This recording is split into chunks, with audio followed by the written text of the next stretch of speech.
Next speaker Shri Hanuman Beniwal जी। नाम तो सही लो सर। हैं? मान लिया हनुमान। वो आप प्यार से सही पुकार रहे हो, बिल्कुल है ना। हाँ, सभापति महोदय, सबसे पहले तो हमारे माननीय सांसद हरसिमरत कौर जी द्वारा जो ये महत्वपूर्ण विषय मादक द्रव्यों के सेवन की समस्या के संबंध में सरकार द्वारा उठाए गए कदमों से जुड़े विषय पर जो ये 193 के तहत सदन के अंदर लेके आए, मैं धन्यवाद दूंगा अध्यक्ष जी को कि इस पे लंबे समय से मांग चल रही थी कि नशे की रोकथाम के क्या उपाय हो। इस हिंदुस्तान जहां वर्ल्ड के अंदर सबसे नौजवानों की आबादी है और ये नशे की प्रवृत्ति के अंदर डूबा जा रहा है, देश बर्बाद होता जा रहा है, इसकी रोकथाम के उपाय क्या हो, इस संबंध में आज ये चर्चा चल रही है, डिबेट चल रही है। कई माननीय सदस्यों ने अपनी बात भी रखी, लेकिन हम भाषण देके यहाँ से चले जाएंगे, सारी बात भी कह देंगे। मेरा ये निवेदन रहेगा कि इसकी रोकथाम के उपाय क्या हो, किस तरह जन जागरण अभियान चले, किस तरह हम युवा पीढ़ी को बचाएं।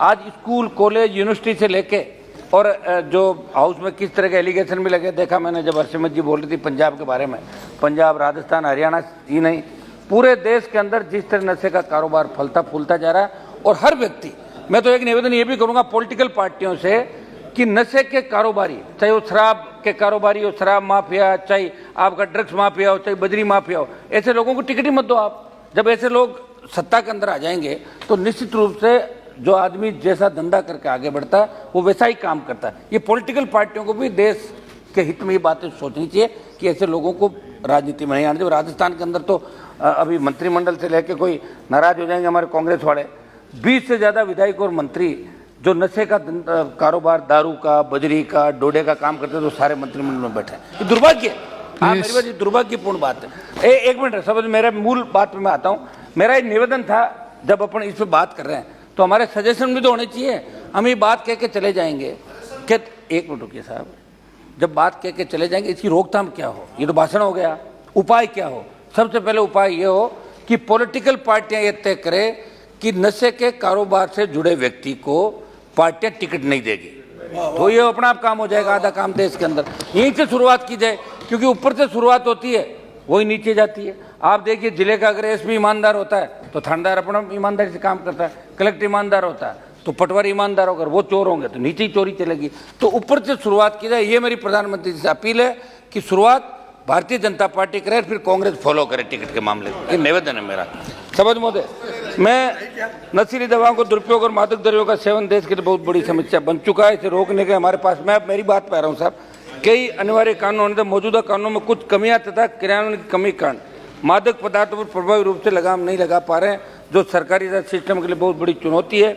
मैं आपके माध्यम से सरकार से पूछना चाहता हूं, माननीय सर्वोच्च न्यायालय ने बचपन बचाओ आंदोलन बनाम भारत संघ और अन्य में नशीली दवाओं के दुरुपयोग के संबंध में मादक द्रव्यों के सेवन पर एक राष्ट्रीय कार्य योजना बनाने तथा नशीली दवाओं के दुरुपयोग से प्रभावित बच्चों को परामर्श और पुनर्वास की आवश्यकताओं को लेकर जो सुझाव दिए, जिस पर अब तक क्या क्रियान्वयन किया गया।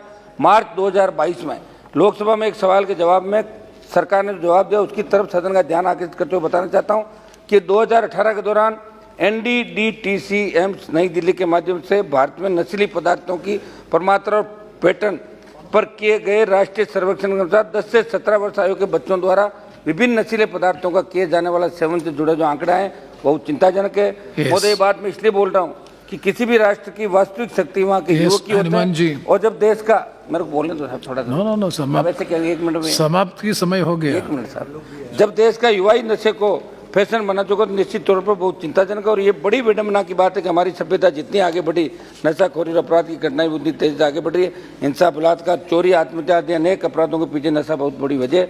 सर, मैं एक राजस्थान का उदाहरण दूंगा।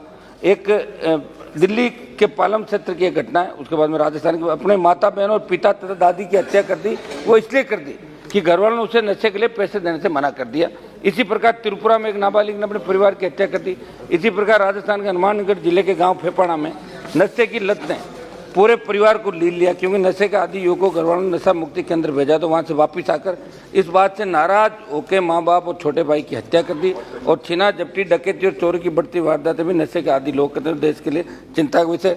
सभापति महोदय, मैं मेरी बात छोट में समाप्त करूंगा। 2-3 महत्वपूर्ण मामले हैं, और चूंकि मैं नौजवान, कॉलेज, यूनिवर्सिटी की राजनीति से आया हूँ लोकसभा के अंदर, तो मुझे इस बात पे 2 मिनट आप एक्स्ट्रा दें सभापति जी। नहीं। ड्रग्स की तस्करी का प्रचार प्रसार किसी भी समाज के लिए बहुत घातक होता है। किसी आतंकी घटना का नुकसान, जैसा ओवैसी जी बता रहे थे, सीमित मात्रा में होता है, लेकिन समाज में ड्रग्स का प्रसार पीढ़ियों को बर्बाद कर देता है।